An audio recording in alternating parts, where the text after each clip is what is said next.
Good evening. बड़ा interesting सा आज सेशन होने वाला है, क्योंकि सेशन से पहले मैं कुछ बच्चों से बात करता हूँ। ऑफलाइन तैयारी है, ठीक ठाक चल रही है, आई रियली होप आप लोगों की भी तैयारी अच्छे से चल रही होगी। लास्ट मोमेंट में हम आ चुके हैं। किरण, मुझे याद है तुम्हारा 2 पेपर चेक करने हैं, मुझे याद है। तो मेरे पास बहुत सारे बच्चे, लेकिन सारे मेरे अपने हैं। मुझसे लेट हो सकता है कुछ, लेट डजंट मीन कि मैं एक हफ्ते बाद कोई आंसर दूंगा, बट मैं बड़ा सीरियस हूँ आप लोगों को लेके। तो करना क्या, अगर आप जो भी क्वेरी मुझे देते हो, आप रेस्ट एश्योर हो कि मुझे पता है। एक हेल्प कर सकते हो, क्योंकि इस वक्त बहुत प्रेशर आ जाता है एग्जाम के आसपास, आपने तो टीचर पे भी है। Just give me a reminder. समझ में आ गया? समझ में आ गया आप लोगों को भी? Just give me a reminder. वो रिमाइंडर मेरे लिए इम्पेटस का काम करेगा, हाँ मुझे इस चीज को कंप्लीट करना है। ठीक है, एक एक क्वेरी कंप्लीट करके जाना है एग्जाम में। समझ में आ गया?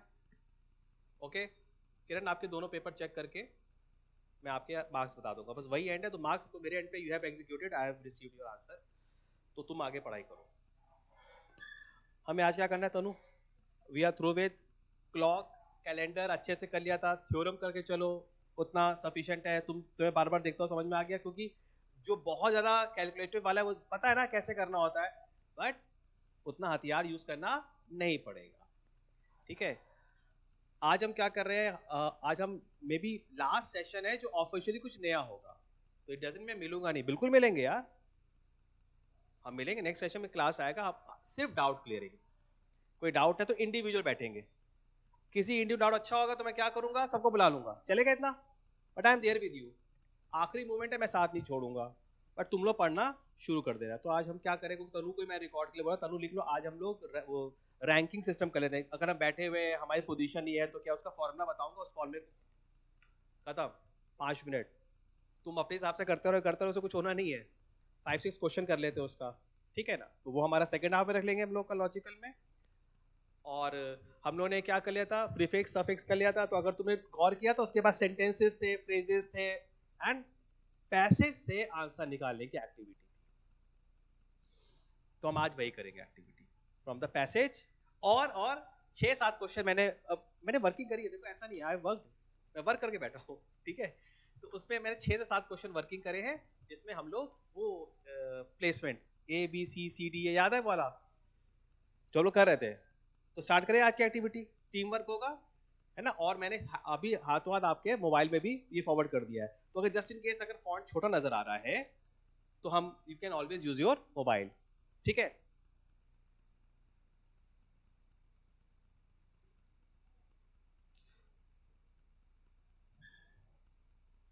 18 से 20 तक का पैसेज है, दिख रहा है सबको? 18 से 20 तक का पैसेज दिख रहा है सबको? एंड वो क्वेश्चन दे के रखे हुए हैं। तो थोड़ा सा क्वेश्चन बड़ा है, तो मैं क्या कर सकता हूँ, मैंने इसको, क्योंकि 18 यहाँ दे के रखा हुआ है, तो आई रियली होप पहले पैसेज को रीड कर लें। पैसेज रीड करते हैं, एक एक्टिविटी करें, और उसके बाद आंसर देने की कोशिश करते हैं हम लोग। 18, 19, 20 is what question related to passage, and 21 तुम्हें समझ में आ गया वो क्या है, ABCD वाला। क्लियर है कि नहीं क्लियर है? चलो पहले एक पैसेज वाला करें, रीड करें हम लोग मिलके। Read the following passage and answer the question that follows. ये एक्टिविटी मैं करा रहा हूं, तो पहले मैं आपकी हेल्प कर रहा हूं। Thousands of years ago, the first man discovered how to make fire. सब समझ गए पहली line? He was probably burned. Probably क्यों बोला? कि जब पहली बार फायर बनाना सीखा तो हो सकता है जला भी हो। बिल्कुल ठीक है। Underline the word probably। Underline मतलब अंडरस्टैंड, समझ में आ गया? ऑलमोस्ट probably, श्योर नहीं थे। Probably burn at the stake. At the stake, he had taught his brother to light. He was considered as the Evildoer who had dealt with the domain mankind dreaded. But thereafter men had fire to keep them warm, comma, to cook their food, comma, to light their caves. 3 चीज लिखी है ना? 3 चीज लिखी है। 6-7 अपने मन से तो नहीं बोलोगे, अगर एसेट्रा होता तो तुम्हारा दायरा बढ़ जाता, लेकिन पैसेज में जो लिखा है, stick to the passage. Okay good, समझ में आ गया। फिर centuries later the first man invented the wheel. Fire की 4 लाइन थी, हाँ या ना? ठीक कह रहा हूं? उसके बाद क्या आ गए हम लोग, किस पे आ गए? व्हील पे आ गए। फिर क्या कह रहा है? ही वॉज प्रोबेबली, सुन रहे मेरी बात, torn on the rack he had taught his brother to build. He was considered a transgressor who ventured into forbidden territories. But thereafter men could travel past any horizon. ये phrases है, समझ में आ गया? पहले चलने में दिक्कत होती थी, किसी के टेरिटरी में घुसने दिक्कत होती, अब वो खूब चल सकते, क्योंकि व्हील से हो गया तो मूवमेंट फास्ट हो चुकी है. क्लियर है कि नहीं क्लियर है? He had left them a gift that had not convinced, and he had opened the roads of the world. ये सब phrases में है. The man, the unsubmissive and first, stands in the opening chapter of every legend mankind. The man, वो आदमी जिसने पहले fire बनाई, वो आदमी था जिसने पहले व्हील बनाई. अब now don't take it on a gender part. Man वो एक कॉमन प्लेटफॉर्म पे बात कर रहा है, ठीक है ना? वो फीमेल और मेल दोनों की ही बात कर रहा है, इंसानियत की बेसिकली बात कर रहा है. समझ में आ गया? किसी भी चीज की वेंचर की बिगिनिंग उस मैन ने ही करी है. Adam was condemned to suffer because he had eaten the fruit of tree of the knowledge. Very good. Whatever the legend, some were in the shadow of its memory. Mankind knew that its glory began with one, and one paid for his courage. किसी ने तो fire और wheel बनाकर glory करी, और किसी ने Apple खाने को मना किया था, वो करेज दिखाने चक्कर में जबरदस्ती खा गया. समझ में आ रहा है मैं क्या कह रहा हूँ? पर कहानी दोनों ही प्रकार के आदमियों की समाज में बोली जाती है. समझ में आ रहा है फेस क्या कह रहा है? ऐसे प्रॉपर इंग्लिश नहीं होती, आपको अपना उससे बिल्ड करना पड़ता है. फिर क्या लिखा है? Throughout the centuries there were men. अब मेन बोला तो काफी लोगों की बात कर रहा है. Men who took first step down new roads armed with nothing but their own vision, unborrowed, and response their received and hatred. जब किसी ने भी स्टार्ट किया, पहली बार स्टेप लिया, तो उनके पास कुछ नहीं था, लेकिन वो इन सब से लड़ते हुए, बुराइयों से लड़ते हुए, लोगों की बातों को सुनते हुए आगे बढ़ते चले गए. The great creators, the thinker, the artist, the scientist, the inventors stood alone against the men of their time. Every great new thought was opposed. Every great thought was opposed. Every great invention was denounced. Very good. First motor was considered foolish. The aeroplane was considered impossible. The power loom was considered vicious. Anesthesia was considered sinful. किसी को बेहोश करना sin है, ये पाप कर रहे हो. अब बिना एनेस्थीसिया के ऑपरेशन हो सकता है? But the men unborrowed the vision. वही है ना, unborrowed the vision and went ahead. They fought, they suffered, and they paid. कहते ना, it paid off well. Your hard work has paid off well. तो paid off अगला ही पैसा, ऐसा बोलोगे? ये phrase है ना. And they won. Clear है? Clear है? You have to solve question number 18, 19, and 20. What do you mean by power loom was considered as? दिया हुआ ऊपर. Very good, fantastic, good, good, good. Second, similar word. Which of the following word is similar in the meaning? Word is conceived. Conceived का similar word. You have the pic. आपको मैंने भेजा हुआ है, तो ढूंढो कहाँ पे conceived लिखा हुआ है, किस सेंस में लिखा हुआ है.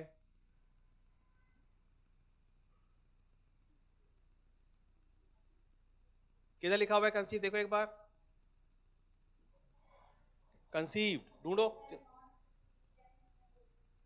कहां पे लिखा हुआ है, line number.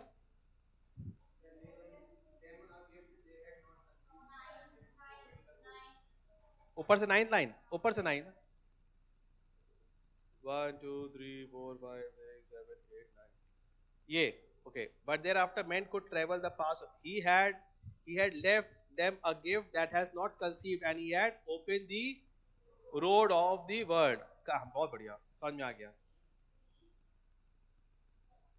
So he had not conceived. He has not conceived. Which of the following is similar to the meaning? Assessed. आपके असेसमेंट में मैं बिलीव नहीं करूंगा. समझ में आ गया? आप कंसीव किस सेंस में लिखा है?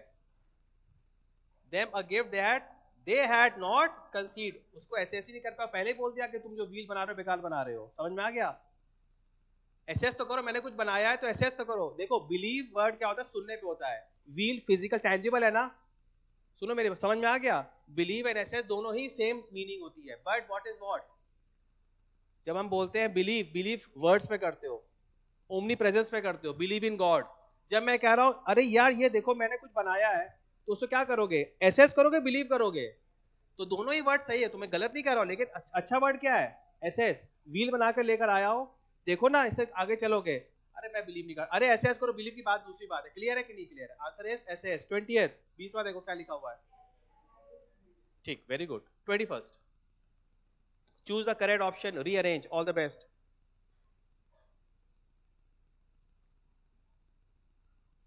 A cousin in possibly a year older and me, ए तो नहीं हो सकता। सुनो मेरी बात, डिस्कस कर रहे हैं, डिस्कस कर रहे हैं। देखो, the first was already married, अरे द फर्स्ट वॉज, ये पहला सेंटेंस होगा क्या? ये the first was already married, किसी में ऐसे स्टार्ट करता हूं? ए और बी तो स्टार्ट नहीं हो सकते हैं, और जैसे बी नहीं हो सकता है तो मेरे ऑप्शन में से ये और ये तो खट गया। फिर क्या लिखा हुआ है? See, the elder decided to marry, खत्म, मैटर ही खत्म हो गया। We were three brothers. We were three brothers. सुनना मेरी बात, We were three brothers. मैं एग्जाम में होगा ना, मैं टिक करके आगे पढ़ूंगा मेरी, क्योंकि मैं पहला सेंटेंस तो पकड़ में आ गया। अब समझ में आया क्या लेवल है हम लोगों का? क्लियर है? Smart smart smart. We were three brothers सबसे ज्यादा अप्रोप्रिएट फर्स्ट सेंटेंस है। हम तीन भाई थे, उसके बाद तुम शुरू हो जाओ। बी क्या कह रहा है? द फर्स्ट वॉज, देखो आ गया, तीन ब्रदर में पहले की बात करी, हाँ या ना, फिर एल्डर वन की बात करी, और उसके बाद उसने बोला क्लियर, सर डन हो गया। पहले दो मिल गए मुझको, डी और बी बिल्कुल सही चल रहा है। चलो और देखो, अब मैं नहीं करूंगा। पैसेज 95 से 97, all the best. Question number 95, 96, 97 करना है।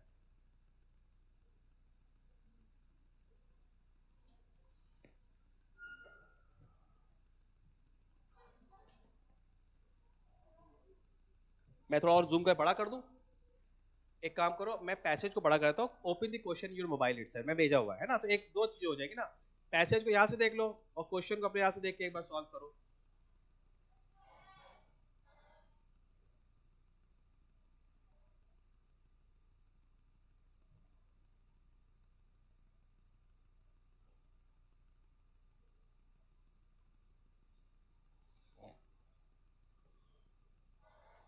ओपरा के बारे में बोल रहा है। Opera is a kind of art form, Europe में ओरिजिनेट हुआ।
बहुत बढ़िया, 95 वाला तो मैंने कर लिया।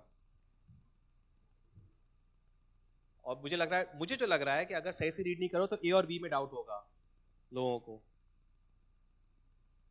भाई सी डी ई तो दिख ही नहीं रहा कहीं पे यार, ना वो बजट की बात कर रहा है, समझ में आ गया? वो ओरिजिनेट फ्रॉम यूरोप कर रहा है, ऑफन परफॉर्म यूरोप नहीं कर रहा, और जगह परफॉर्मेंस की तो बात कर रहा है। ओरिजिनेट तो ये भी नहीं हो सकता, कॉम्प्लेक्स वर्ड यूज ही नहीं करा। अब उसने बोला कि या तो opera is influence under the musical theatre है, या इट इज अ ड्रामा जो हम गाते हैं, जैसे ऑर्केस्ट्रा होता है वैसे हम गाते हैं। ए और बी में इसका आंसर है, क्योंकि ऑल द अबव तो बोला नहीं ना, कॉम्बिनेशन दिया है। मैं क्लियर हूं मेरा आंसर क्या है बी।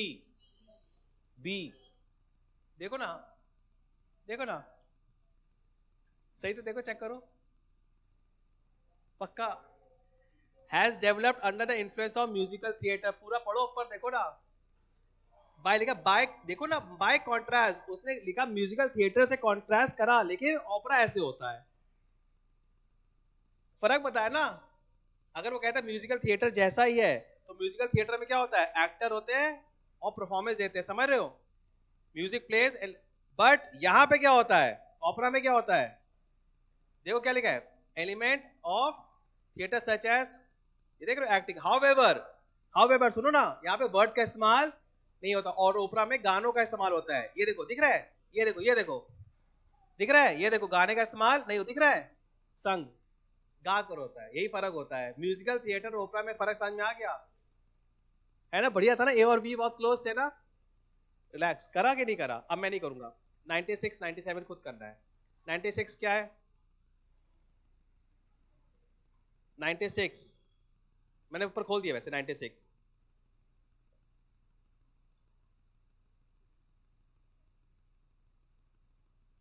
ए तो नहीं हो सकता, कहीं लिखा है कि हम बुराई की थी क्या, अरे अजीब सी बात कर रहे हैं, ए है क्या, नहीं है, कहाँ लिखा है कि पीपल कह रहे हैं कि नहीं हम ओपरा की जगह, या वाइसा वर्सा, ठीक है, ए हटाओ, मैं हेल्प कर रहा हूँ, देखो आप जब कोई एक्टिविटी कर रहे हैं तो मेरा रोल है कि मैं पार्टिसिपेट कर रहा हूँ, फिर भी आप दिमाग लगाना।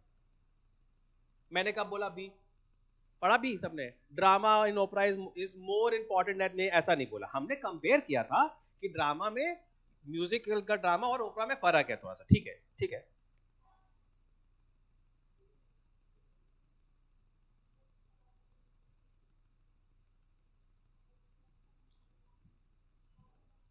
Orchestra in opera can very considerable in size, बिल्कुल ठीक है, ये तो सही लग रहा है मेरे को, अभी तो ऑर्केस्ट्रा की बात करा था। आगे देखो, musical theatre relies above all on the music, ये कहाँ लिखा हुआ है, नहीं है। There is an argument whether the music is important और वर्ड्स इन ओपरा, ऐसा कुछ नहीं बोला उसने। और वो ढूंढो, आंसर ढूंढो, ग्रुप से ढूंढो।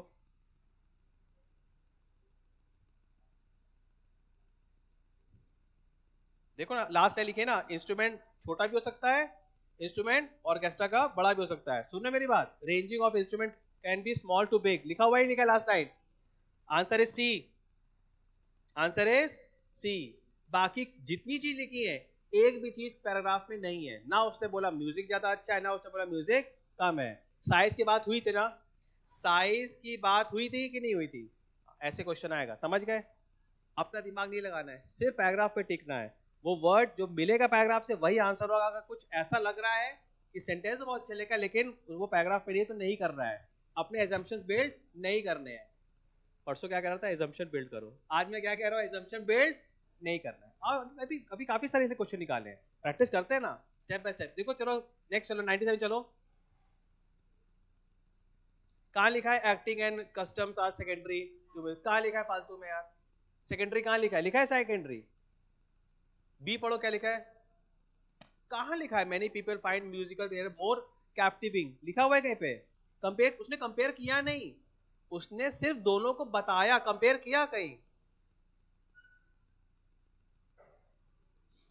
ई तो बिल्कुल ही बकवास है, opera doesn't have any properties in common, अरे कॉमन है ना म्यूजिकल थिएटर से, कॉमन है, और बल्कि बोल भी रहा है, तो ई तो उल्टा बोल दिया, फंसा सिर्फ सी और डी में। शाबाश। डॉल्फिन्स 98 से 100, dolphins, dolphins are regarded as the friendliest creature. Jaspreet का क्या हुआ, जसप्रीत का ऑनलाइन भी नहीं आज, नहीं है, आज मैं फोन करूंगा। एनी आइडिया वो वापस आई कि नहीं आई, तुम्हारी दोस्त है ना, कल आई थी,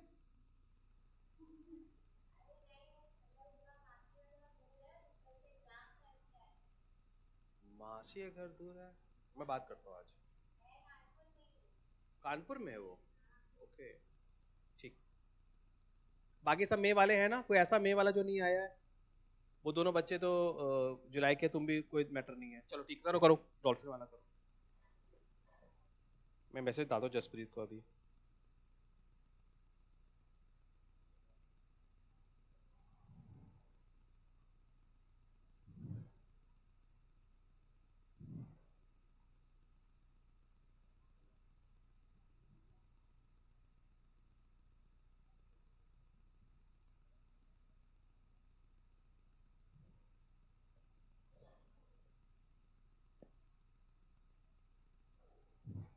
डॉल्फिन वाला सब लोग ट्राई करें, कोई शेयर नहीं करेगा अपना आंसर। 98, 99, 100।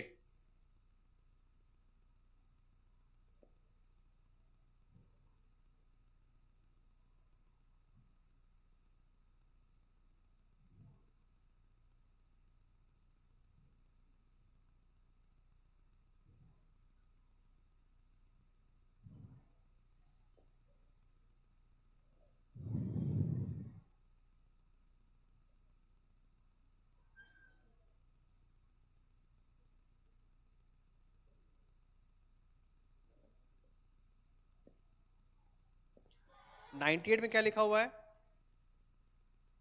मैं छोटा करना पड़ेगा ना।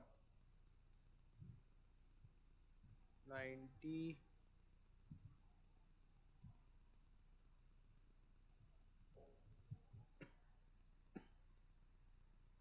ओके, ऊपर ऊपर आ गया ना। 98 को फिर ऐसे पढ़ना पड़ेगा ना मेरे को। It is clear from the passage that dolphins don't want to be with us. Dolphin तो ह्यूमन से बहुत प्यार करती है, ऐसा कुछ नहीं है। आप प्रोवोकेड टू बी लेस इंटेलिजेंट, अरे क्या बात कर रहे हो, डॉल्फिन लेस इंटेलिजेंट है। चलो देखे सी और डी, देखे ऊपर से।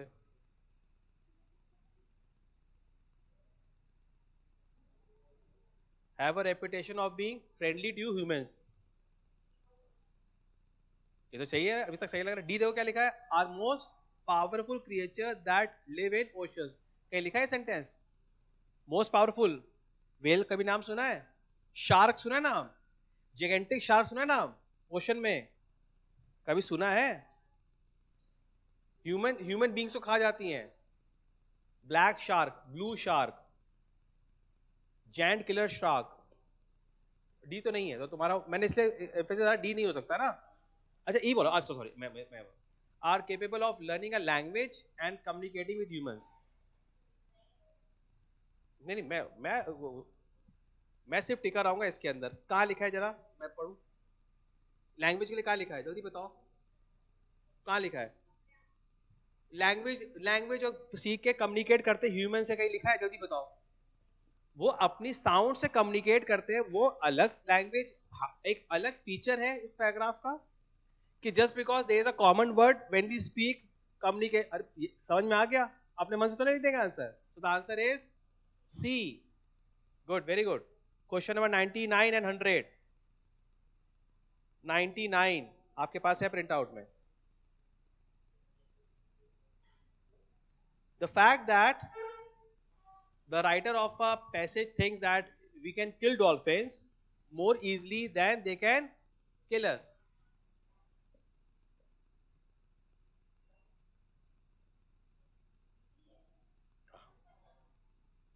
Good, very good, shabash, very good.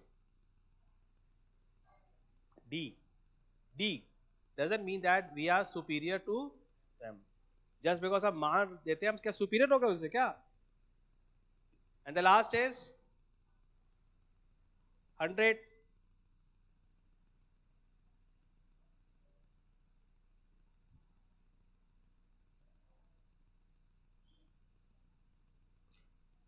क्या लिखा हुआ है? Dolphin have skills that no other living creature have such as the ability to think.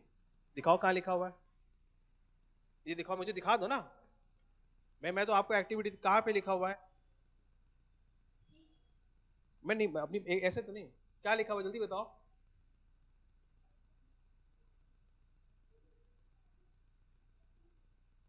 कहाँ लिखा है ही नहीं पैसेज में, क्यों बोल रही हो answer? Just because you are aligned with that sentence doesn't mean that is the right answer. Stay with the paragraph. कहाँ लिखा है? बिल्कुल नहीं है।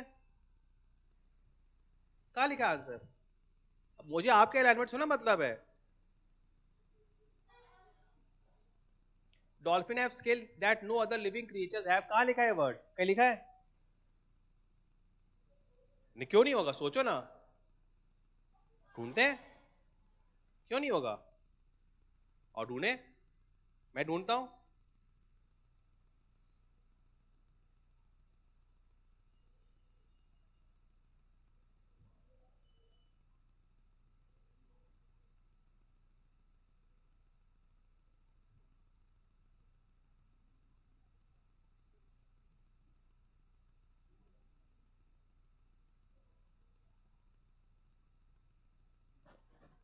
मुझे तो भी नजर नहीं आ रहा, इसमें कुछ है ही नहीं। और देखें, फिर क्लोज रिलेटेड ढूंढते हैं इसके अंदर हम लोग।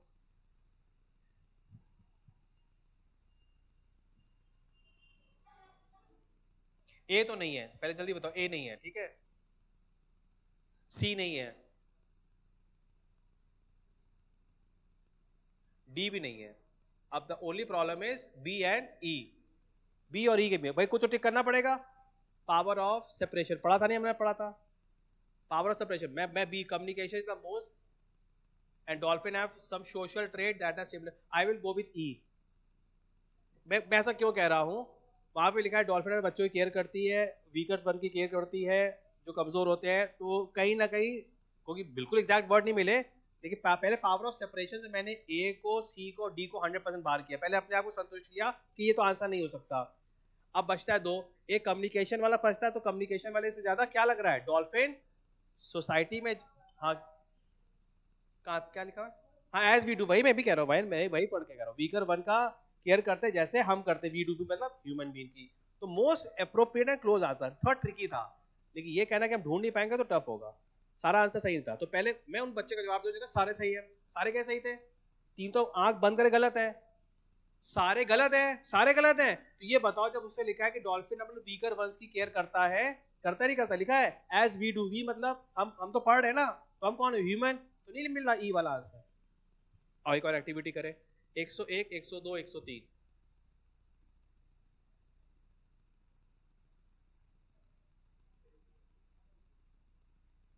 अगला साहब आपके पास ग्रुप में हो कि नहीं हो?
हल्का सा अपने मन में टाइटैनिक को दिमाग में रखना,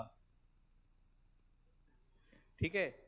तुम बचा ले जाओगे आंसर सबका अच्छी तरीके से, कि कौन मरा, कौन बचने की संभावना थी, ठीक है?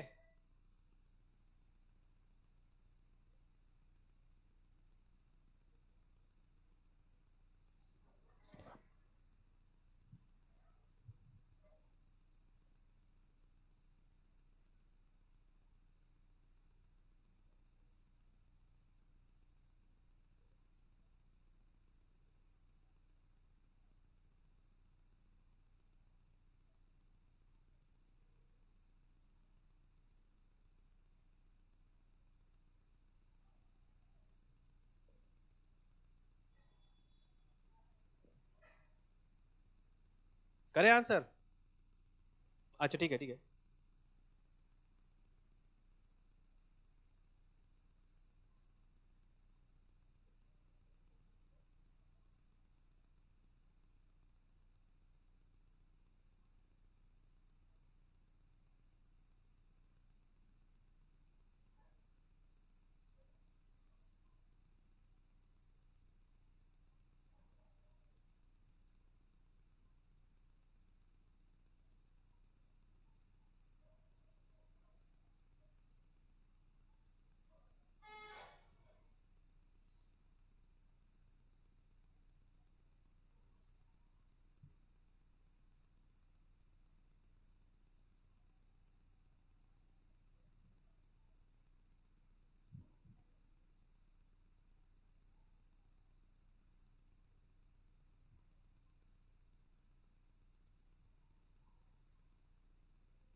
क्वेश्चन नंबर 101 ई, फैंटास्टिक, किसने बोला? वेरी गुड, बहुत बढ़िया. Most victims were trapped inside the boat as they were in the cabin. बहुत बढ़िया, fantastic. 102. It is clear from the passage that the survivor of the accident, क्या लिखा, क्या बोल रहे हो? B. B, very good. Were mostly young men, but women, children and elder had little choice. बहुत बढ़िया. ठंड से मर गए ना वो बेसिकली. लाइफ बोट्स थी, ऐसा नहीं था. देखो चौथे लाइन में लिखा है एंड नंबर ऑफ पूरी लाइफ बोट्स लेकर गए थे. एक तो अंधेरा था, यंग तो निकल गया, वो ठंड के ही चक्कर में, हाइपोनोमिया लिखा है ना, ठंड ने पकड़ लिया, वो मूवी नहीं कर पाए. लाइफ बोट होने पर भी 912 लोग मर गए. पैराग्राफ समझ में आ गया? समझ में आ गया. 103 क्या कह रहा है? देवर ओनली 139 पैसेंजर्स. ये तो गलत है ना, ये कैसे हो सकता है? हाँ सी, बिल्कुल सही, वही वो कह रहा है. अकॉर्डिंग टू द पैसेज, हैरानगी बात ये है कि लाइफ बोट थी बहुत सारी, लिखा ही लिखा, सबके लिए थी लाइफ बोट, इस्तेमाल ही नहीं हो पाई.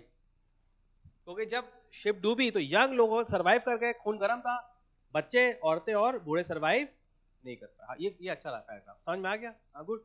चलो एक और करो, एक और करते हैं हम लोग. पैसेज 104 से 106, 3 लाइन है इसके आगे, फिर मैं स्क्रॉल कर दूंगा. आपके पास, सबके पास है, मैंने पिक भेज दी है.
सॉइल इरोजन के ऊपर ये पैसेज है.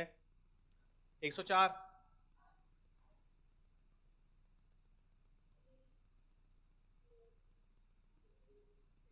कैसे ए, देखो. क्या कह रहे हो? Causes human to place new demand of the land, कहाँ लिखा हुआ है?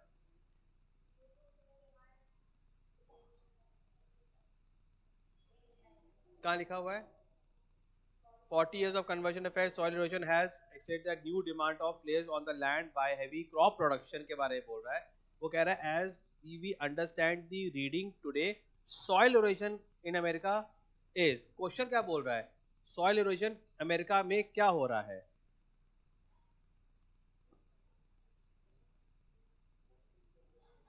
एक नेचुरल रिसोर्स प्रॉब्लम है, और क्या बोला हुआ है?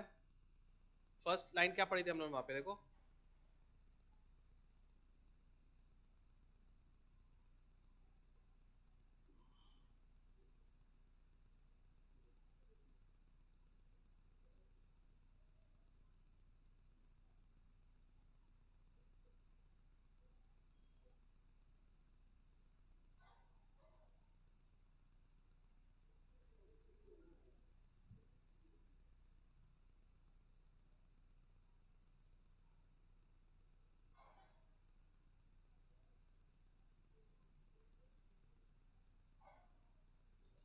सॉइल इरोजन की वजह से हमें नए स्पेस को ढूंढना पड़ता है, वो तो बता रहा है. क्वेश्चन ये नहीं कह रहा है क्या, वो कह रहा है as we understand from reading the passage, वो कह रहा है पहले समस्या बाढ़ की होती थी, विंड की होती थी, आंधी तूफान आता था, चीजें प्रॉब्लम होती थी, लेकिन जैसे 19वीं सेंचुरी में हम घुसे, ठीक है, उससे ज्यादा समस्या और हमें क्या होने लगी, सॉइल इरोजन की होने लगी।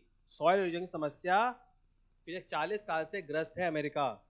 1930 के पहले क्या होता था, बाढ़ आती थी और तूफान आता था, उसके वजह से प्रॉब्लम होती थी। लेकिन ये समस्या, सॉइल इरोजन समस्या, सबसे भीषण समस्या 19 सेंचुरी के ऊपर लिखा हुआ है। Answer is B, 105। 105।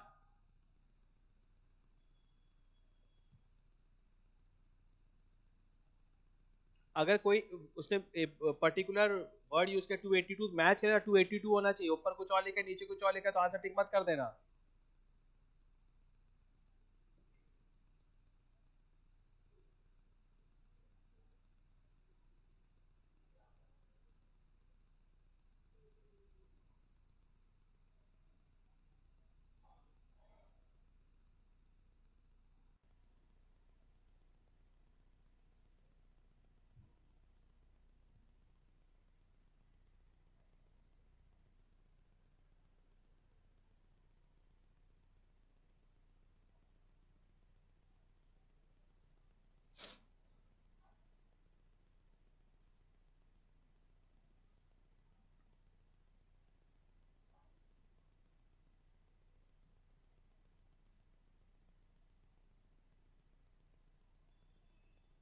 मेरे हिसाब से तो यही होना चाहिए, तुम्हें क्या लग रहा है ना? 282 है, डिस्ट्रॉय कर दिया क्या? नेक्स्ट आओ, 106।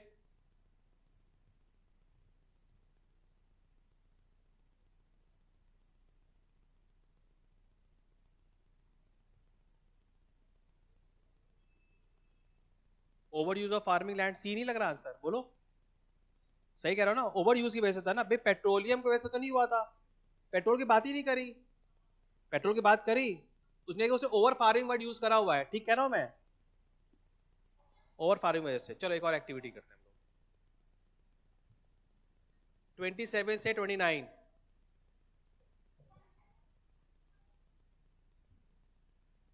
27 से 29।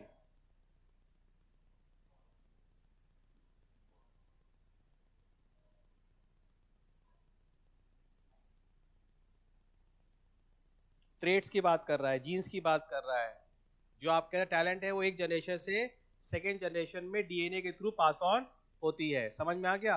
हल्का सा साइंटिफिक टाइप में है, परेशान मत होना, चलेगा? इसको रीड करो अच्छे से।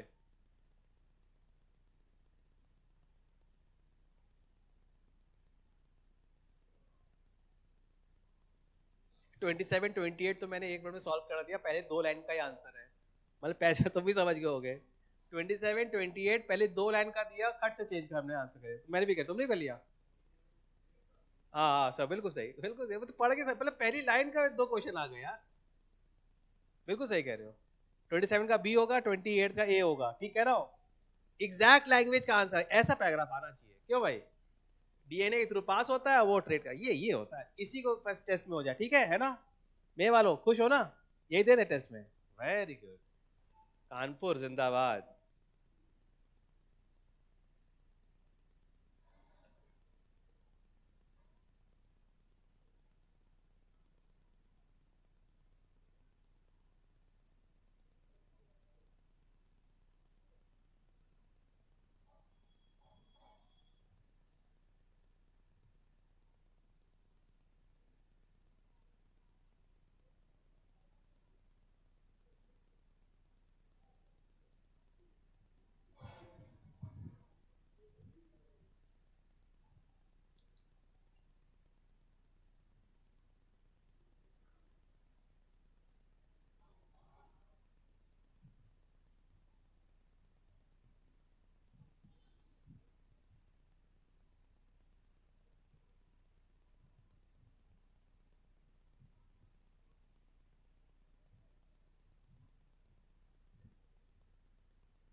इसको ऑप्शन ही नहीं दिया हुआ है, 29 का ए और बी दिख रहा है बस मेरे को। तुम्हारे में है? कहाँ है कहाँ है? मुझे नहीं दिख रहा। कहाँ पे दिया है तुम्हें? अच्छा इसमें है। अच्छा मैं देखा नहीं। फिनोटाइप दिया हुआ है ना? हाँ तो मैं फिनोटाइप, भाई मेरे को ऑप्शन ही नहीं दिया है। फिनोटाइप हो गया। गुड।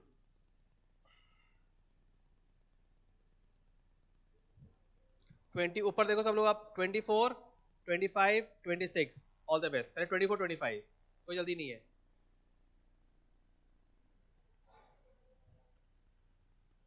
24 एंड रीअरेंज वाला जो हम लोग को बहुत पसंद है। 24, 25 रीअरेंज करना है। ठीक है स्टार्ट करें। अब बंद कर दो मोबाइल, अब कोई फायदा नहीं है ना। अब तो बड़ा बड़ा इतना बड़ा बड़ा यार है? अरे चलो कोई इसको कर लो यार, सामने आ गया जैसे देखता हूँ मुझे खुशी मिल जाती है ना। 24, 25 कर लेते हैं, फिर आ जाएंगे, फिर एक और क्वेश्चन कर लेंगे। करना सारे एक्टिविटी 24, 25 करो।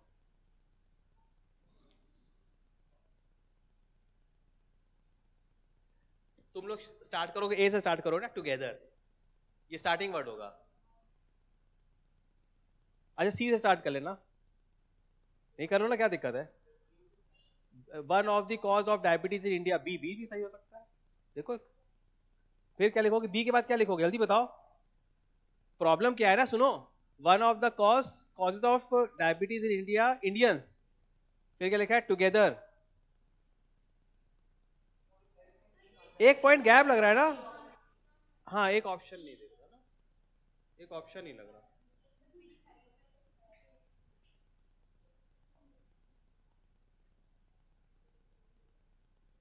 क्या करें, छोड़ो फिर। 25 वाला देखो।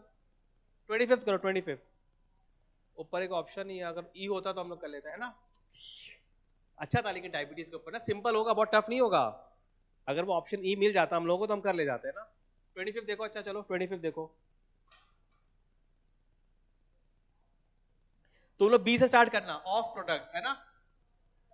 बी से करोगे? अरे तो कोई ऑप्शन भी नहीं दिया, वो जानता है इतना तो कोई भोंदू नहीं होता कि ऑफ छोटा सा, समझ में आ गया? हाँ ठीक है करो। मुझे ए बहुत अच्छा लग रहा है, मैं सिर्फ अपनी बात बोल रहा हूँ। ए अच्छा लग रहा है, सी अच्छा लग रहा है, ई तो नहीं हो सकता, डी भी स्टार्टिंग हो सकती है। देखो ये सब स्टार्टिंग अच्छी है, इसका मतलब पहला फाइट है। पहले सेंटेंस में काफी चीज क्वालिफाई कर रही है। ठीक है जो हटा वो हट गया तुम्हारा ई। देखो देखो चलो चलो देखते हैं क्या आ सकता है।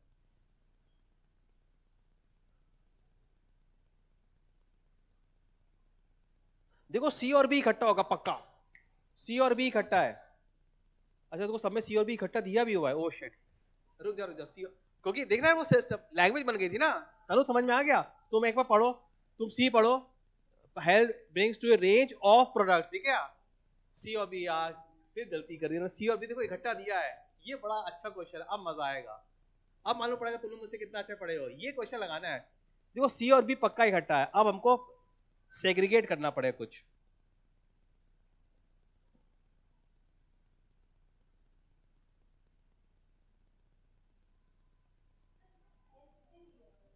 है हाँ क्या कह रहे हो? अरे उसको ई मान लो, उसको ई मान लो, प्रिंटिंग मिस्टेक है, उसको ई मान लो। ठीक है उसको ई मान लो। बट सी और बी इकट्ठे हैं, अब तुम्हें सी और बी से पहले या बाद में कुछ जोड़ना पड़ेगा।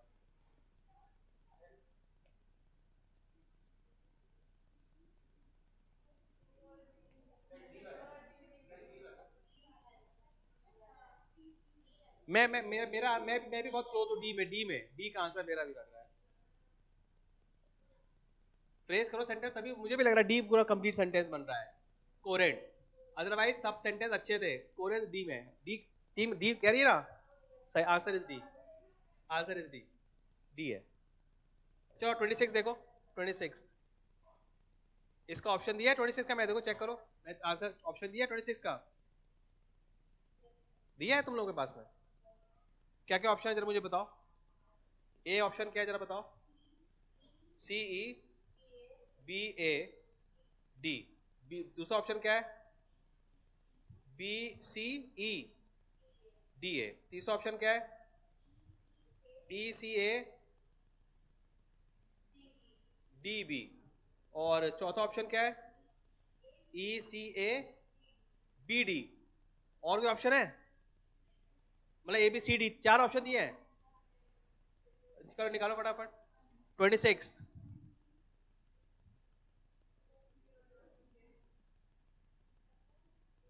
26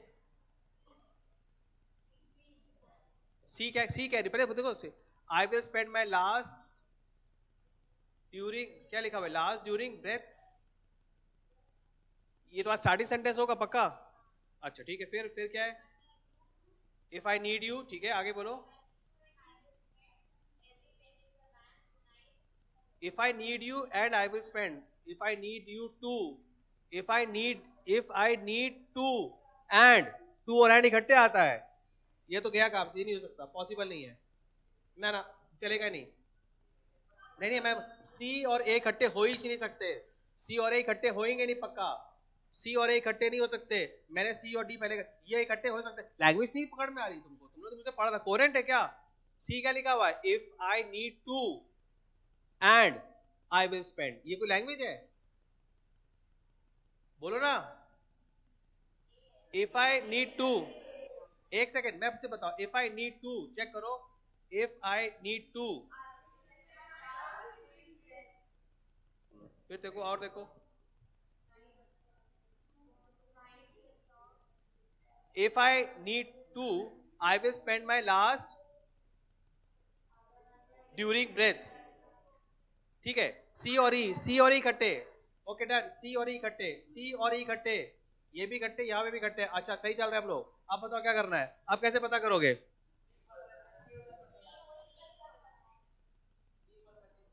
टू द नाइट में 20 हो सकता है, ऑप्शन नंबर ए है आंसर, समझ गए, see the power of separation, जब हमको क्लियर होगा सी और ई इकट्ठे चलेंगे, तुम्हारा ई और सी तो इकट्ठे नहीं हो, सॉरी सी और ए इकट्ठे नहीं हो सकता, सिर्फ सेग्रीगेट करके हमने आंसर निकाल दिया। चलो एक बार पढ़ो, ऑप्शन नंबर ए क्या था, तुमने बताया था सी ई, अब सेंटेंस पढ़ो, पहले सी पढ़ो, सब पढ़ेंगे, if I need to I will spend my last during गलत प्रिंट हो गया, I will spend my last breath, समझ में आ गया, I will spend my last breath to the night this wrong, कुछ हल्का सा मुझे लग रहा है, to the night this wrong, आगे चलो, फिर क्या लिखा हुआ है, and I will spend every penny in the bank, कुछ वर्ड मुझे लग रहा है मिसिंग है, फिर भी हमने कोरेंट बना लिया, अगर बनाना पड़ रहा है तो हमने कोरेंट बना लिया, जैसे तुमने कोरेंट आज बनाया था कोई चीज, क्या किया था, नंबर ऑफ लेटर्स काउंट करो, जब इतने क्वेश्चन आए थे, अगर नंबर ऑफ कितनी चीज नंबर ऑफ लेटर्स पे थी, जैसे कि हमने फ्लावर किया था तो फॉलोज का आ गया था, याद आ रहा है ना, तो हम सोच रहे ऊपर फ्लावर नीचे फ्लावर पूछा होगा, नीचे फॉलोज पूछा था, तो मैंने बताया ना 7 वीडियो देखे थे ना मेरा वाला। चलो इतना रखते हैं, ठीक है, अच्छी एक्टिविटी हो गई है, राइट, मैं सेशन को क्लोज नहीं कर रहा हूँ और ना ही मैं कट कर रहा हूँ, मैं इसी में ही लॉजिक, कोई लॉजिक्स पे हम लोग चले थे, लॉजिकल रीजनिंग पे, let us start with the ranking, मैंने प्रिंट दिया हुआ है, ऑर्डर एंड रैंकिंग, करें स्टार्ट। सो ऑर्डर रैंकिंग पे हम टाइम स्पेंड करते हैं, और क्योंकि ऑफिशियली मेरा लास्ट लेक्चर है, मेरी तरफ से कोर्स आज खत्म हो जाएगा, और इतना सफिशिएंट है अपनी किटी में से करना, परसों जब मिलेंगे तो रिवीजन करेंगे, मैंने ऑफलाइन बोला था, मैं ऑनलाइन बोलना पड़ेगा, नहीं तो बच्चे ऑनलाइन में समझ नहीं पाएंगे, तो I am repeating my thing, परसों मंडे जब मिलेंगे हम रिवीजन करेंगे, and my focus would be on current affairs, 1 या 2 सिटिंग्स जो हम लोग मैं रखूंगा, रिवीजन के साथ साथ में सबसे बोरिंग टॉपिक होता है, तो मैं अपनी तरफ से कुछ बाइट्स लेकर आऊंगा न्यूज़ के, उसको एक बार देखना शुरू कर देना, ठीक है, करते हैं, चलो जी, what do you mean by order and ranking. देखो एक बात बता दूं तुमको, अगर मैं लेफ्ट टू राइट कोई बैठा हुआ है तो इसे कहते हैं ऑर्डर ऑफ सिटिंग, और अगर क्लास में किसी को मार्क्स मिले हैं तो क्या होता है, टॉप टू बॉटम, और इसका एक रूल है, चाहो तो तुम फॉर्मूले, मैं बोलूं लर्न दिस 8 फॉर्मूलाज, ये फॉर्मूला होता है टॉप टू बॉटम, और ये क्या होता है राइट टू लेफ्ट, मैं कहता हूं एक ही फॉर्मूला याद कर लो, हम तो स्मार्ट है ना, so the formula is left hand position plus right hand position of the same person, मैंने बोला अलग अलग नहीं बोला, मैं अपनी पोजीशन लेफ्ट में दे रहा हूं, मैं लेफ्ट से 8th पोजीशन पे हूं, और मैं राइट से 23 पोजीशन पे हूं, अपनी बोला ना मैंने, तो फॉर्मूला होता है L plus R T plus 1, अगर मैं लेफ्ट से 8th पोजीशन में हूं, सुन रहे मेरी बात, और राइट से मेरी पोजीशन क्या है 23 है, बोलो आए ना, तो बताओ कितने बच्चे हैं? Answer is t plus 1। अब जब 1 इधर आएगा तो क्या हो जाएगा? 8 plus 23 minus 1 is equal to t। ये माइनस 1 क्यों किया? 1 माइनस क्यों कर रहे हैं टोटल में से? क्योंकि मैं अपनी ही पोजीशन को 2 बार बता रहा हूं, नहीं बता रहा हूं। लेफ्ट से जो मैं 8th हूं तो मेरे पास एक ही चेयर तो है जब मैं बैठा हुआ हूं, और राइट से 23वें नंबर पे हूं तो मैं वही पोजीशन है ना, तो उस चेयर को मैं 2 बार नहीं काउंट कर दिया। इसलिए formula is L plus R, मतलब left position of the same person and right position of the same person is equal to t minus 1। अब इस फॉर्मूले को बस एक ही याद करना। अगर मैं इसको बोलूं लेफ्ट, सिर्फ लेफ्ट की वैल्यू निकालनी है कि व्हाट इज लेफ्ट पोजीशन, तो क्या फॉर्मूला बनेगा? Total plus 1 minus right. अगर मैं राइट निकालनी है तो टोटल प्लस 1 माइनस लेफ्ट, और अगर टोटल निकालने का left plus right minus 1। Question पहले इसको कॉपी करो, क्वेश्चन लिखना शुरू करो, मैं डिक्टेट कर रहा हूं और आंसर निकालते जाओ फटाफट मेरे लिए, ठीक है? मैं आपके लिए मेहनत करके आया हूं। अब इसमें गलती नहीं होनी, जितने क्वेश्चन करा उसे करना है अच्छे से, ठीक है? अभी करेंगे। कृष्णा घर जाके कुछ नहीं पढ़ना है। तुम्हें लग रहा है टॉपिक घर पढ़ने लायक है? अगर तुम्हें इक्वेशन क्लियर हो गई है, एक इक्वेशन याद करो। मेरी बात सब सुन रहे हो? तुम हर बार क्या लिखोगे? L plus R is equal to T plus 1, समझ गए? अब मैं टी पूछूं, LR दिया होगा, निकाल लोगे। मैंने टी दिया हुआ है, L दिया हुआ है, R निकाल लोगे। मैंने R दिया हुआ है, टी दिया हुआ है, L निकाल लोगे। स्टार्ट करो।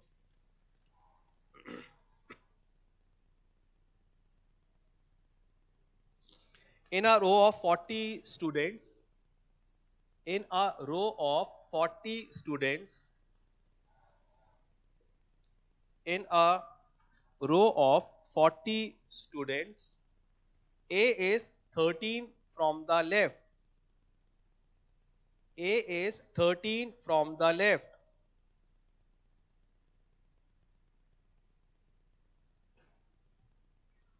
Find the A position from the right. Find the A position from the right. हो गया? तो पहले फॉर्मूला क्या है? L plus R is equal to T plus 1। क्या क्या दिया था मैंने? टी की जगह क्या लिखोगे? 40। टोटल कितना है? 40। ठीक है, सबका आंसर आ गया। आंसर है 28। हो जाएगा। नेक्स्ट लिखो। A is 15th from the left. A is 15th from the left and 28th from the right.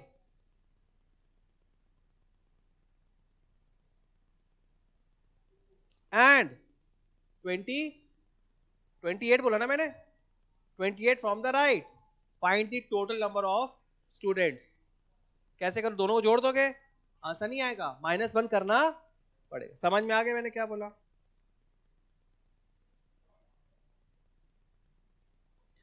Anita rank, next question, Anita rank 12th in a class.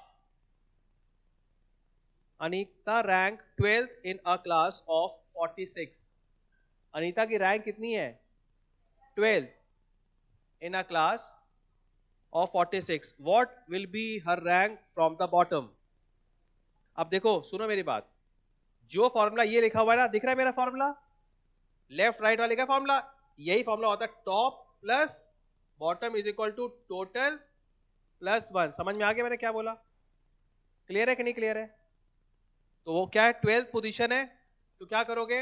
12th इधर देखो, 12th ऐसे लिखा, bottom पता नहीं क्या है, इन अ class of बोलो 46 plus 1, नहीं निकाल पाओगे?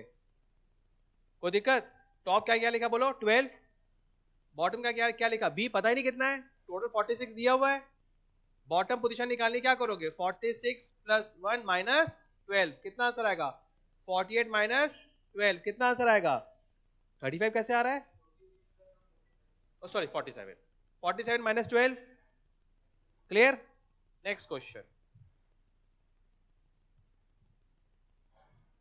रेखा ranks 7th from the top.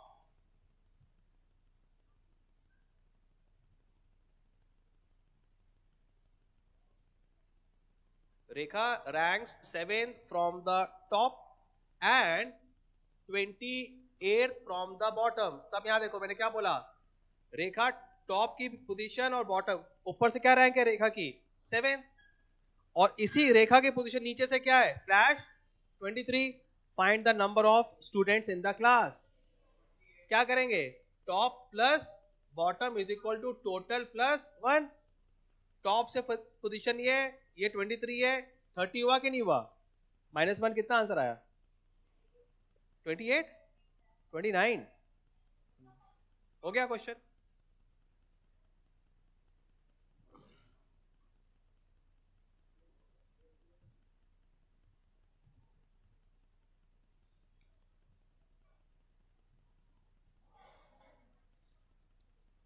अब सेकेंड थ्योरम इसका, अब बड़ा इंटरेस्टिंग है.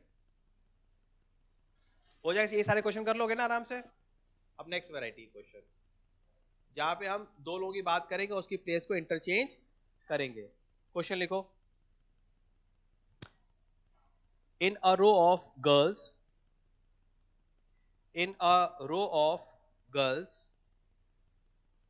Shilpa is 18th from the left. Shilpa is 18th from the left. Remember, जब मैं क्वेश्चन दे रहा हूं, ये थ्योरम है, तो तुम्हें थ्योरम से ज्यादा, थ्योरम करेंगे तो हमें थीसिस देनी पड़ेगी. मैं क्वेश्चन रूप में दे रहा हूं. एग्जाम में नाम बदल सकता है, और अगर उसकी पोजीशन 18 की 17 हो सकती है, लेकिन जिस तरीके से मैं कराऊंगा वैसे याद कर लोगे तो हो जाएगा. अब यहाँ पे हम फॉर्मूला यूज नहीं करेंगे टोटल वाला, वो सेकेंडरी होगा, लेकिन पहले हमें अपनी चीज को एनालाइज करना सीखो. दो और वैरायटी है, दोनों वैरायटी के हम 4 क्वेश्चन कराएंगे and we are through with ranking. Shilpa is 18th from the left and Reena is 17th from the right.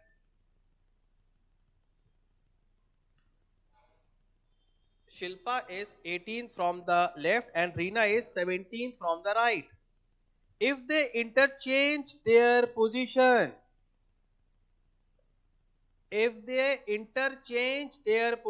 underline the word interchange. If they interchange their position, Shilpa becomes 14 from the left. Shilpa becomes 14 from the left.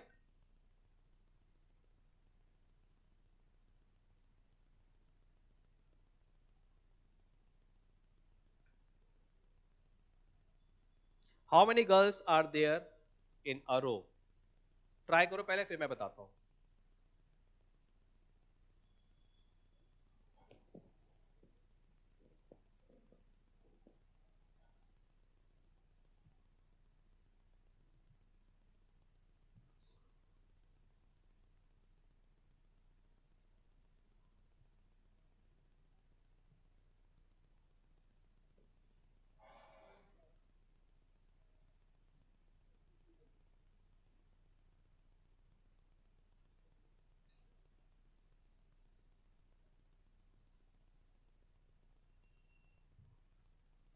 Shilpa की 18th position है from the left और रीना की 17th position है from the right. अगर ये लोग interchange करते हैं अपनी पोजीशन को, तो उसने जिसके बारे में बोला, किसके बारे में बोला? शिल्पा की पोजीशन क्या हो जाएगी? 14th पोजीशन हो जाएगी फ्रॉम द लेफ्ट. इंटरचेंज मतलब शिल्पा किसकी जगह आ गई? रीना की जगह आ गई. बॉक्स बना लो. तुम्हें ये डेटा दिया नहीं है क्या? ये डेटा दिया, क्या वो रीना की पोजीशन बताता? तो और सिंपल क्वेश्चन हो जाता. तो तुमको ये क्लियर हो गया, जो 17th पोजीशन थी वही 14th पोजीशन कॉमन होगी. जो पोजीशन 17 राइट से है, आई रिपीट, वही पोजीशन तो 14 होगी फ्रॉम द लेफ्ट अगर इंटरचेंज करेंगे. तो इसका मतलब शिल्पा जब रीना की जगह बैठेगी तो ये पोजीशन, इसको मान लो लेफ्ट, इसको मान लो राइट. क्लियर है? लिखो फॉर्मूला, पहले फॉर्मूला लिखो. इसको फॉर्मूला कहते हैं प्रेजेंट पोजीशन. मैं नाम लिखवा रहा हूं, इसे याद रखना. ऑफ शिल्पा. शिल्पा क्यों? क्योंकि शिल्पा की 2 पोजीशन बताई है. प्रेजेंट पोजीशन ऑफ शिल्पा लिखवाया, लेकिन ब्रैकेट ओपन लिखो. नाम तो याद करना है कि सर एग्जाम में शिल्पा नाम नहीं आया. Present position of a candidate whose position are described twice in the whose position is described twice in the question. Shilpa की 2 पोजीशन है कि नहीं है? उसकी पास पोजीशन 18 थी कि नहीं थी? हटा दो, इग्नोर कर देना. उसकी कौन सी ले लोगे? Present position. And old position of a candidate Reena, जिसकी पोजीशन बारे में नया बताया नहीं गया है. समझ रहे हो मेरी बात? और मैं एक और क्वेश्चन कराऊंगा इसके बाद में.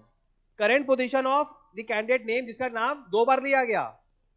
शिल्पा का ये थी और ये हो गई, 2 बार लिया. खट से पकड़ना, सर ने क्या बोला था? इसी करंट पोजीशन ले लो. और रीना की पोजीशन पुरानी वाली बताई.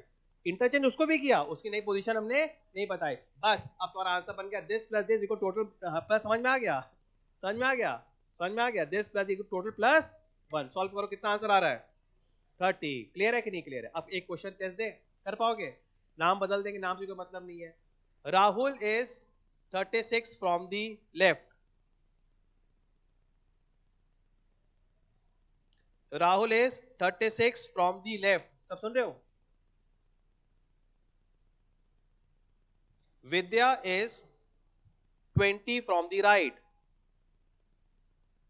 सब सुन रहे मेरी बात? if their position is interchange, if their position is interchange, Rahul becomes 40 from the left। अब समझ में आ गया? रिपीट नाम क्या किया मैंने? राहुल। इंटरचेंज दोनों कराया ना मैंने विद्या पहले कुछ बोला तो नहीं, तो राहुल की कौन सी पोजीशन लोगे, पुरानी की नई?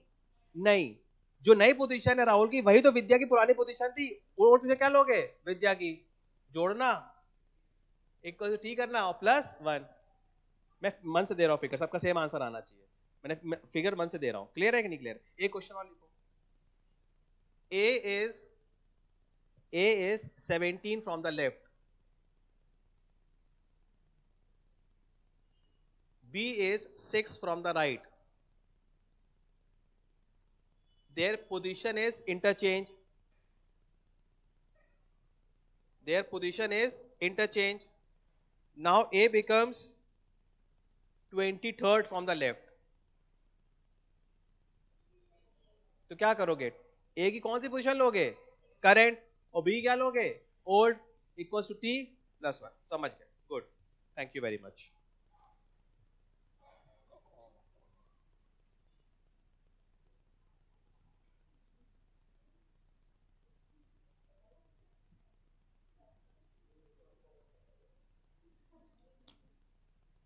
नेक्स्ट वैरायटी, क्वेश्चन लें, सीधे क्वेश्चन पे लेते हैं।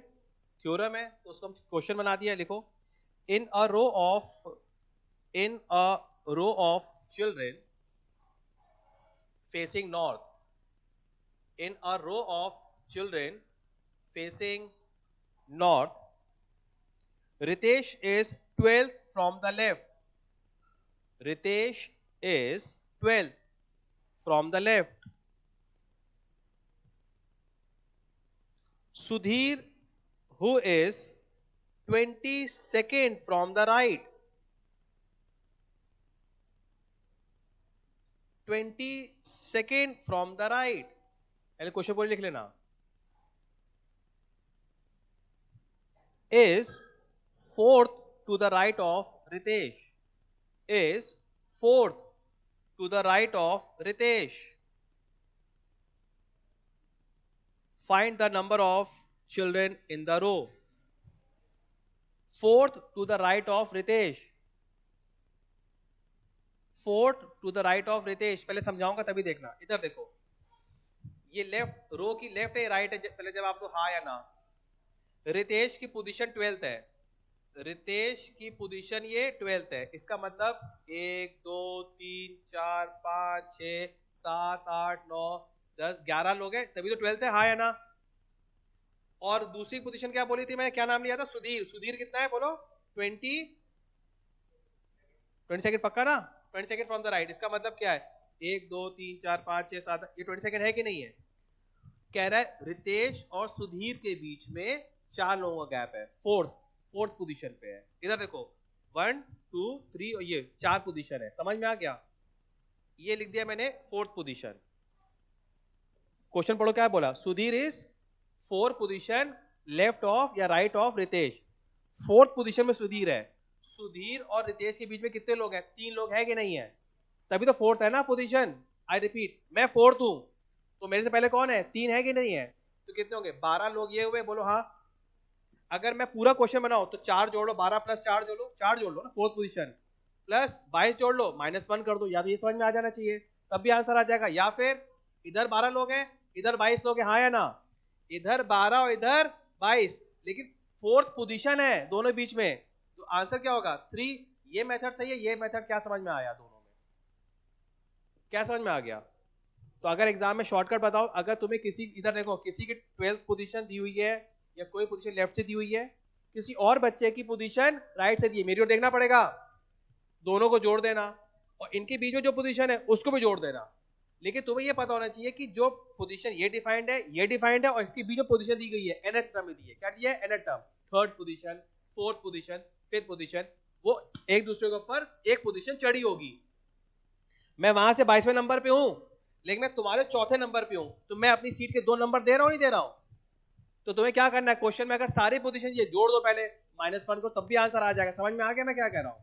या फिर पहले लॉजिक समझो, मैं कह रहा हूं मैं वहां से 22वें नंबर पे हूं, मेरी ओर देखना पड़ेगा, मैं वहां पे 22वें नंबर पे हूं, तुम वहां से 12वें नंबर पे हो, और मेरे तुम्हारे बीच में या तो गैप 3 का बोलूं, मैं तुमसे 4th पोजीशन पे हूं, मैं तुमसे क्या हूं, 4th पोजीशन हूं। रुक जाओ, पहले 22 बच्चे जोड़ो, 22 में आ गया कि नहीं आ गया?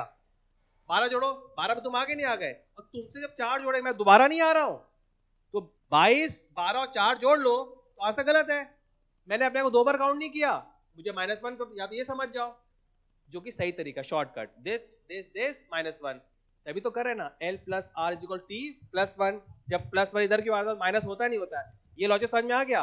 लेकिन पहले इसको समझो प्रैक्टिकल भी, मैं 22 हूं, तुम 12 हो, ये तो पक्का है, 22 और 12, तुम, फिर तुम्हारे और मेरे बीच में गैप नहीं बोल रहा हूं, I am fourth, I am fourth from your position, 1 2 3 4, तो 22 और 4 2 बार ले रहा हूं, तो क्या बोला, हमारे बीच में 3 ही लोग तो होंगे, 4 तो नहीं, बोलो 5th होता तो क्या होता, 4, 6 होता तो क्या होता, 5, 7 होता क्या होता, 6, एक कम करके चलना पड़ेगा, हो जाएगा।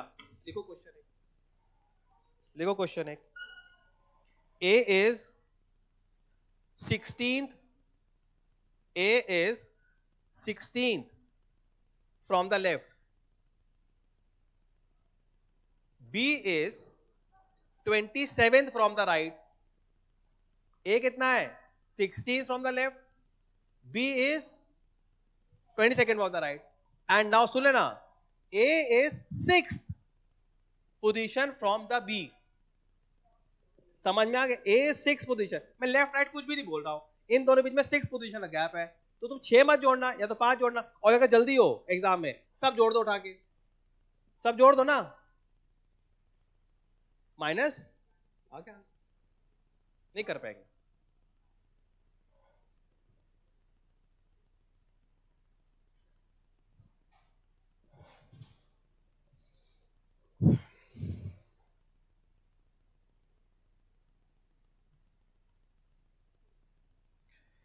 Madhu is 18th from the left,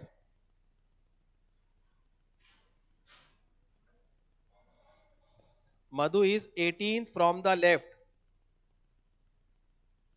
and Sandhu is 11th from the right,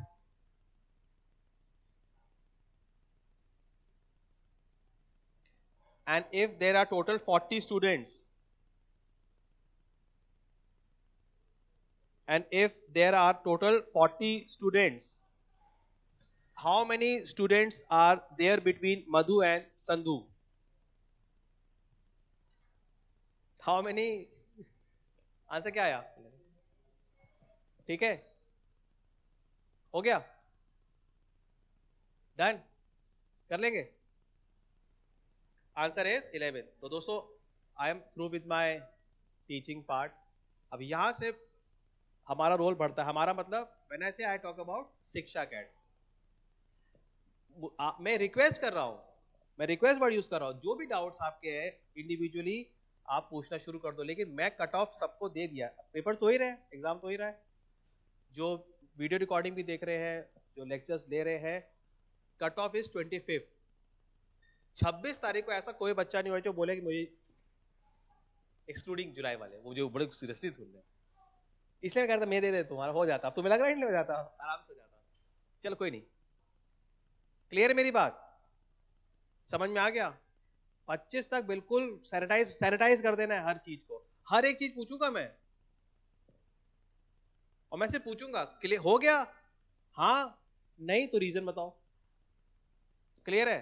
25 तक मैं कह रहा हूं, तभी मार्केट से अलग रट के रहोगे, ठीक है? ओवर कॉन्फिडेंस शिकार मत होना, suffix and prefix, confidence, over confidence. Clear है कि नहीं क्लियर है? ठीक है, चलो, thank you very much, God bless you.